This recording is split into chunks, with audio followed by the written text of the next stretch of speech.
तो दोस्तों आज हमारे साथ में है TVS iQube और आज मैं आपके साथ में इसका एक ओनरशिप एक्सपीरियंस शेयर करने वाला हूं।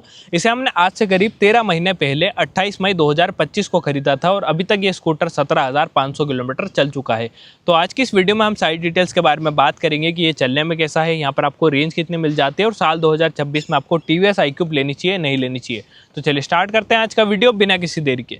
चलिए दोस्तों स्टार्ट करते हैं आज का वीडियो। सबसे पहले मैं आपको बता देता हूं कि ये वेरिएंट कौन सा है। तो ये है भैया 3.5 किलोवाट आवर वाला वेरिएंट। वैसे तो iQube में बहुत सारे वेरिएंट आते हैं, एक 2.2 आता है, एक 3.1 आता है, फिर 3.5, इसके बाद में कुछ वेरिएंट आ जाते हैं, पर हमें जो है 3.5 ज़्यादा वैल्यू फॉर मनी लगा, इसलिए हमने 3.5 वाला वेरिएंट लिया। कीमत की बात करें तो उस टाइम पर हमें पड़ा था 1,47,000 रुपये का, और मैंने आपको बता दिया अभी तक जो है स्कूटर 17,500 किलोमीटर चल चुका है। ऑटो पे हो गए 17,519 किलोमीटर।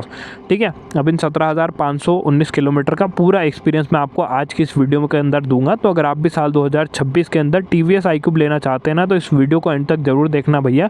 ये वीडियो जो है आपकी निर्णय लेने में हेल्प ज़रूर करेगा कि आपको iQube लेनी चाहिए या आपको और कोई स्कूटर लेना चाहिए या आपको जो है पेट्रोल स्कूटर की तरफ चले जाना चाहिए। ठीक है, तो मैंने आपको बताया ये जो है हमें 1,47,000 रुपये का पड़ा था। अब मैं आपको बताता हूँ कि हमने जो है iQube ही क्यों खरीदी, हमने एथर, ओला और चेतक क्यों नहीं खरीदा। तो देखो चेतक के साथ में ये है कि चेतक जो है थोड़ा ओल्ड स्कूल टाइप लगता है और मैंने चेतक एक बार चलाया भी था। मुझे उसके साथ में थोड़ा सा दिक्कत ये लगी कि उससे जो है आप उसमें एक तो कोई मोड नहीं आता, इको और स्पोर्ट, उसमें कोई मोड नहीं आता। आपको जो है उसमें अपने हिसाब से देख के, इकोनॉमी पे अपने हिसाब से देख के उसको स्पोर्ट मोड पे चलाना पड़ेगा। और ओवरऑल मुझे चेतक थोड़ा सा मतलब इतना अच्छा लगता नहीं है, वो थोड़ा सा चाइनीज़ टाइप फील देता है, पता नहीं क्यों मुझे। दूसरा है भैया अपना ओला इसलिए इग्नोर करी क्योंकि ओला के साथ में आपने दिक्कतें देखी हैं। अभी तक जिन लोगों के पास भी हैं ओला, उनमें जो है वो स्कूटर बजने बहुत जल्दी लग जाता है, उसमें थोड़ा रिलायबिलिटी के इश्यूज़ भी हैं, सर्विस में भी इश्यूज़ है और इतना ज़्यादा मुझे बढ़िया भी नहीं लगता है। हालांकि भागने वागने में अच्छा है, तो उसमें कोई चाबी वाला सिस्टम नहीं है, आपको जो है ऐसे लॉक अनलॉक करना पड़ता है, तो वो चीज़ें हैं, इसलिए हमने उसे भी लिस्ट में से हटा दिया। और एथर रिस्टा और एथर एक्स की बात करें तो एथर एक्स के अंदर तो मेरे मामा के पास है एथर एक्स, तो उसमें वो मोटर की जो आवाज़ है वो बहुत ज़्यादा आती है, बेल्ट की आवाज़ आती है, पता नहीं किस चीज़ की, तो वो थोड़ा सा इरिटेटिंग है। साथ में एथर रिस्टा जो है उस टाइम पे शायद नया नया आया था, तो उसके लुक्स जो है हमें कुछ खास पसंद नहीं आए थे, इसलिए हमने एथर रिस्टा को भी इग्नोर कर दिया था उस टाइम पर। बाकी लोगों के अपने अपने चॉइस होते हैं। और इस गाड़ी को लेने का एक मेन रीज़न ये भी है कि हमारे गांव में जो है 5 से 7 iQube है, और जिन लोगों के पास भी iQube है अभी तक जो है वो लोग उसको चला रहे हैं। अभी तक उनका कोई बेचने का प्लान नहीं है, क्योंकि यहाँ पर जो ओवरऑल रिलायबिलिटी है, जो बिल्ड क्वालिटी है, जो TVS का ओवरऑल एक्सपीरियंस है उनके साथ में, वो अच्छा रहा है। हालाँकि कुछ लोगों की बैटरी वगैरह, मोटर वगैरह सब चेंज हुई है अंडर वारंटी, पर उन लोगों का एक्सपीरियंस आज भी अच्छा है। उनको ये नहीं लगता है कि यार इस स्कूटर में कोई ज़्यादा प्रॉब्लम्स है।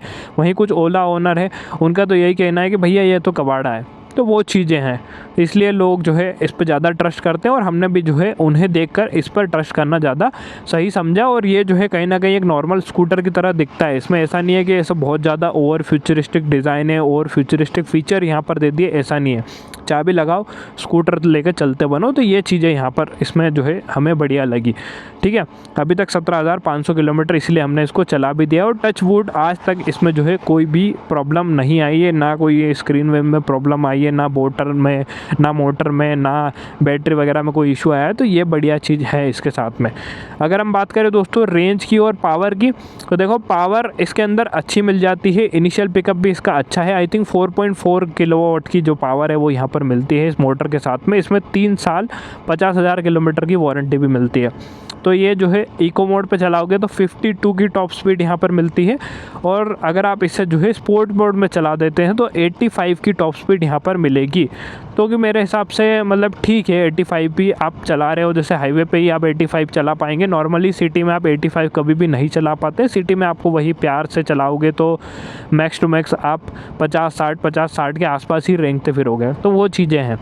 तो यहाँ पर पावर के मामले में मुझे कोई दिक्कत नहीं लगती है, बढ़िया पावर यहाँ पर मिल जाती है। और अगर हम रेंज की बात करें, जो कि बहुत सारे लोगों के दिमाग में सवाल रहता है, तो इसके नीचे 2.2 वाला वेरिएंट आता है, मैंने आपको बताया वो 75 के आसपास चलता है। इसके ऊपर जो 3.5 आता है, 3.1 आता है, सॉरी 3.1 के साथ में 90 के आसपास वो चलेगा, और ये आप 3.5 लेंगे तो इसमें जो है रियल वर्ल्ड रेंज अगर मैं आपको बताऊं तो मीटर पे दिखाता है 115 किलोमीटर के आसपास, और स्पोर्ट मोड पे दिखाता है 75 किलोमीटर की। तो अगर आप इसे जो है प्यार से चलाएंगे तो 115 किलोमीटर ये आराम से कवर कर देता है, तो ये बढ़िया चीज़ है। और अगर आप इसे थोड़ा सा रेस चलाएंगे तो 90-100 के आसपास आ जाएगा। वहीं अगर हम स्पोर्ट मोड की बात करें तो स्पोर्ट मोड में थोड़ा रेस चलाओगे तो वहाँ पर आपको जो है ये मान के चलो कि 60 से लेकर 70 की रेंज मिलेगी। और अगर आप जैसे नॉर्मली चला रहे हैं स्पोर्ट मोड पे भी आपको पावर चाहिए तो भी आपको 70 की रेंज आराम से मिलने वाली है। तो ओवरऑल रेंज के मामले में भी ये स्कूटर बढ़िया हो जाता है। जितनी रेंज यहाँ पर दिखाता है उतनी ही रेंज आपको रियल वर्ल्ड में मिलती है। तो ये बढ़िया चीज़ मुझे लगती है इस स्कूटर के साथ में।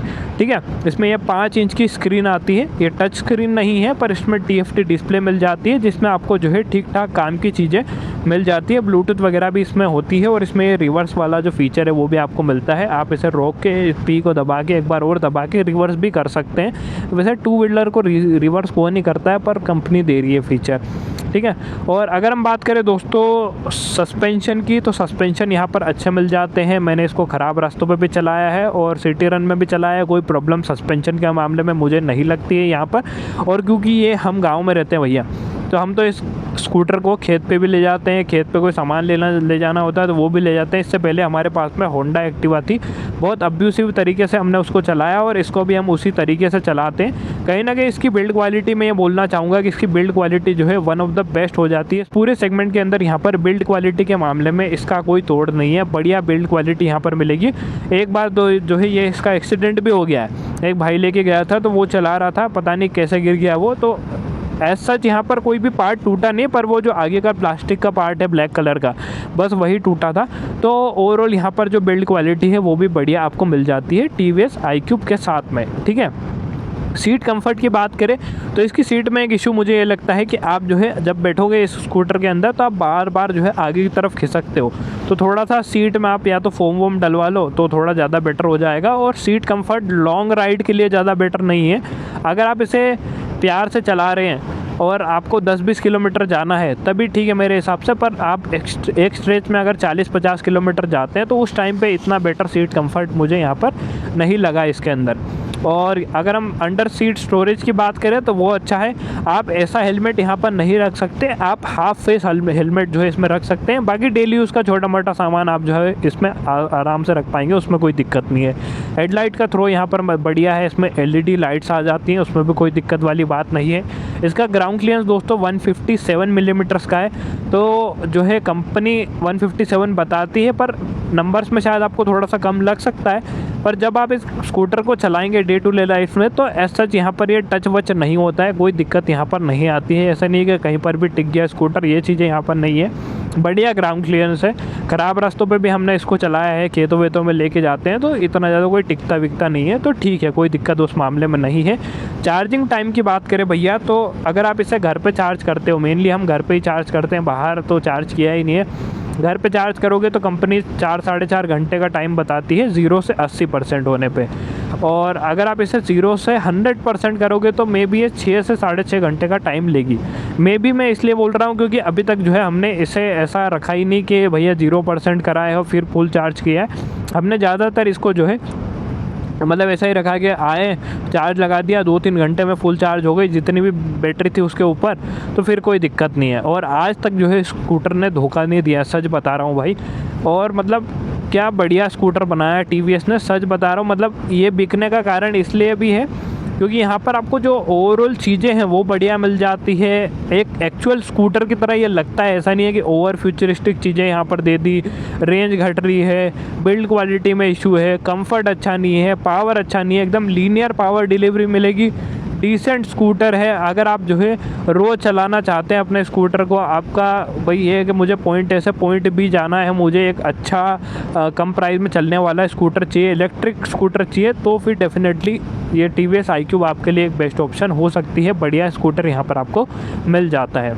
और दोस्तों हम सर्विस एक्सपीरियंस की बात करें तो देखो सर्विस का मामला ऐसा है कि जैसे मेरे गांव में मैंने बताया 5 से 7 TVS iQube है और सबके पास में मोस्टली वाइट कलर ही है। पहले शायद उनके पास इतना बड़े बैटरी वाला नहीं है, उनकी जो स्कूटर है वो 100 किलोमीटर के आसपास चलता है, ये 115 की रेंज वाला है। तो उनके साथ में ये है कि उनका सर्विस एक्सपीरियंस सबका डिसेंट ही रहा है, मतलब ऐसा बहुत अच्छा भी नहीं रहा है, पर उनका काम जो है टाइम पे हो गया है। बहुत सारे लोगों की बैटरी चेंज हो गई, बहुत सारे लोगों की जो मोटर है वो भी चेंज हो गई, क्योंकि इसमें मोटर जाम के इश्यूज़ जो है शुरुआत में देखने को मिले थे। कई सारे लोगों की जो स्कूटर है उसका मोटर जाम हो रहा था, तो वो चीज़ें हैं। तो उनका सर्विस एक्सपीरियंस अच्छा रहा है। और हमारे साथ में भी ऐसा है कि जैसे आप जब इसे सर्विस पे लेके जाओगे तो सर्विस पे होता कुछ नहीं है, 300-500 रुपये लगते हैं। और इलेक्ट्रिक टू व्हीलर है तो इसमें काम क्या ही होना है, वाले बस ब्रेक वेक टाइट करके दे देंगे आपको, सॉफ्टवेयर जो भी होता है उनके अपडेट कर लेते हैं, उसके बाद में नट वट टाइट करके दे देते हैं आपको। पर उसमें टाइम जो है थोड़ा ज़्यादा लगता है, टाइम कंज्यूमिंग प्रोसेस है ये। आप जब भी स्कूटर को सर्विस कराने जाओगे वहाँ पर अगर सर्विस पे रश ज़्यादा है तो आपका एक दिन भी लग सकता है कई बार, तो ये चीज़ें हैं। और जिन लोगों की मोटर और बैटरी ख़राब हुई है उन लोगों को 1-1 महीने का टाइम भी लगा है। हालांकि सर्विस टीवीएस की अच्छी है, मैं ये नहीं बोल रहा हूँ कि सर्विस ही ख़राब है, क्योंकि अदर स्कूटर कंपनी से आप कंपेयर करोगे, ओला, एथर, उनसे यहाँ पर आपको अच्छी सर्विस मिल जाएगी। एथर का भी सर्विस एक्सपीरियंस बहुत सारे लोगों का अच्छा रहता है। तो सर्विस के मामले में ये बोल सकते हो कि 10 में से 6 नंबर आप इसे दे सकते हो, कुछ इस टाइप की सर्विस यहाँ पर मिलेगी, ठीक है। और ओवरऑल इसकी रिलायबिलिटी पे हम शक नहीं कर सकते, काफ़ी रिलायबल स्कूटर है। बहुत सारे लोगों ने 60-70 हज़ार किलोमीटर इसको अभी तक चला लिया है, आप यूट्यूब पे वीडियोस देख सकते हैं, और उनको जो है टचवुड आज तक कोई प्रॉब्लम नहीं आई है। हमें भी आज तक इस स्कूटर में 17,500 किलोमीटर में इन 13 महीनों में आज तक कोई भी प्रॉब्लम नहीं आई है। बढ़िया स्कूटर चलता है, कोई दिक्कत नहीं है। अब इसके अंदर प्रॉब्लम क्या क्या है मैं आपको बता देता हूँ। एक तो मैंने आपको बताया कि सीट कंफर्ट मुझे इतना अच्छा नहीं लगा, और यहाँ पर ये जो चाबी वाला हिस्सा है ये कई सारे लोगों का जो है ये बाहर आ जाता है। मैं शॉर्ट डाल दूंगा, ये जब से इसका एक्सीडेंट हुआ है ना तब से जो है ये हिस्सा बाहर आने लग गया है। और एक और प्रॉब्लम इसके अंदर है कि जब भी आप इस स्कूटर को कहीं बारिश वारिश में लेके जाओगे तो इसके जो रियर ब्रेक की आवाज़ है वो आपको ज़्यादा थोड़ा सा परेशान करती है। फ्रंट में हालांकि इसमें डिस्क ब्रेक आते हैं तो ब्रेकिंग इसकी अच्छी है, मैं आपको दिखा देता हूँ। ये एकदम रुक जाता है, कोई प्रॉब्लम नहीं है। रियर में ब्रेकिंग डिसेंट है, और वहाँ पर ब्रेक के अंदर से जो है आपको कहीं बार आवाज़ जो है ज़रूर आने वाली है, तो ये एक चीज़ यहाँ पर आपको ब्रेकिंग रिलेटेड लग सकती है। बाकी ये मिरर से जो व्यू वगैरह है वो आपको बढ़िया मिल जाता है। आगे भी यहाँ पर अच्छा स्पेस है, तो आप यहाँ पर जो है अच्छा खासा सामान भी रख सकते हैं, उसमें भी कोई दिक्कत वाली बात नहीं है। ये जगह बच्चों को बिठाने के लिए नहीं है, बस बहुत सारे लोग यहाँ पर बच्चों को बिठा लेते हैं। और अगर मैं आपको थोड़ा सा स्पोर्ट मोड में पावर का अंदाज़ा दिखाऊं तो देखो, वैसे 2 व्हीलर हो या 4 व्हीलर अगर आप भगाओगे तो रेंज कम होगी, ये चीज़ आपको ध्यान में रखनी पड़ेगी। पर यहाँ पर पावर बढ़िया मिल जाती है। अभी देखो 77, मैंने इसको स्पोर्ट मोड पे भी कई बार चलाया है। 1 किलोमीटर का अंदाज़ा लगा लो कि भैया मैं इतने किलोमीटर जा रहा हूँ तो स्पोर्ट मोड पर चलाऊँगा तो रेंज कितने मिलेगी। ये देखो 85 तक जाती है मैक्स टू मैक्स, ये टॉप स्पीड। और अभी विंड ब्लास्ट बहुत ज़्यादा आ रहा है सामने से, तो मैं स्पीड इतनी ज़्यादा बढ़ा भी नहीं सकता। बाकी अगर मैं आपको ओवरऑल समराइज़ करके कंक्लूज़न बताऊं तो देखो, मेरे हिसाब से तो काफ़ी वैल्यू फॉर मनी प्रोडक्ट है। अगर आपको लेना है तो डेफिनेटली आप जो है TVS iQube ले सकते हो, कोई प्रॉब्लम नहीं है। बढ़िया स्कूटर यहाँ पर आपको मिल जाएगा। सर्विस वर्विस एक बार आप अपने एरिया की चेक कर लेना है, किसी TVS iQube ओनर हो आपके एरिया का तो उससे कंफर्म कर लेना। पर मेरे हिसाब से तो वैल्यू फॉर मनी प्रोडक्ट है। ये स्कूटर एक्चुअल में स्कूटर टाइप है, मेरे हिसाब से 3.5 इज़ इनफ। काम के सारे फीचर यहाँ पर मिल जाते हैं। डे टू डे लाइफ में आपको स्कूटर चलाना ही है भाई, कार तो है नहीं कि कार प्ले कनेक्ट करो गाने सुनो, वो चीज़ें यहाँ पर नहीं है। बढ़िया लो, चलाओ, पैसे बचाओ, वो चीज़ें हैं। और आप मेरे हिसाब से तो एक और चीज़ है कि आप थोड़ा कैलकुलेशन भी कर सकते हो। जैसे मेरे घर में तो क्या है कि 5 बाइक्स है, ठीक है। तो ये तो जो है हमने ऐसे सिटी कम्यूट के लिए एक स्कूटर चाहिए था तो स्कूटर ले लिया, क्योंकि बाइक्स में बार बार गियर शिफ्ट करो, ये वो चीज़ें हैं। तो स्कूटर में क्या है कि आप सामान वामान भी रख सकते हो, सामान वामान रखने का पर्पज़ भी था थोड़ा हमारा, इसलिए भी हमने इसको कंसिडर किया। पर आप कैलकुलेशन करना कि जैसे 1 लाख रुपए में TVS की जुपिटर आती है 110, और 1.5 लाख रुपए में ये स्कूटर आता है। आजकल ज़्यादातर लोग जो है स्कूटर हो या बाइक हो कुछ भी हो फाइनेंस ही कराते हैं। तो आप फाइनेंस करा रहे हो तो आपको क्या रनिंग कॉस्ट आपकी पड़ेगी, स्कूटर को 50,000 रुपये जो आप बचा रहे हो वहाँ पर, उसको चलाने में क्या रनिंग कॉस्ट आती है, कितना खर्चा आता है, क्या कुछ चीज़ें कैसी है, वो आप अपने हिसाब से कैलकुलेट करके देख सकते हो। पर हाँ, आपके दिमाग में है कि भैया मुझे यही लेना है एक इलेक्ट्रिक 2 व्हीलर स्कूटर, तो फिर आप जो है यही ले सकते हो, कोई दिक्कत नहीं है। TVS iQube एक बढ़िया स्कूटर हो जाता है। पर पेट्रोल और ईवी में कंफ्यूज हो तो एक बार कैलकुलेशन ज़रूर कर लेना, क्योंकि अगर मोटा मोटा रनिंग कॉस्ट भी मानो तो ₹2.5 के आसपास रनिंग कॉस्ट आती है। अगर आज की डेट में देखते हो तो ₹2.5 या ₹2 मान लो, चलो 2.5 मान लेते हैं, तो ₹2.5 के आसपास अगर रनिंग कॉस्ट आप मान रहे हो तो 20,000 किलोमीटर चलने में ₹50,000 का खर्चा आएगा। और एक साल में मोटा मोटा 20,000 किलोमीटर आप स्कूटर को यदि चला देते हो तब आपका जो है वो ₹20,000 कवर होगा, मतलब 50,000 कवर होगा।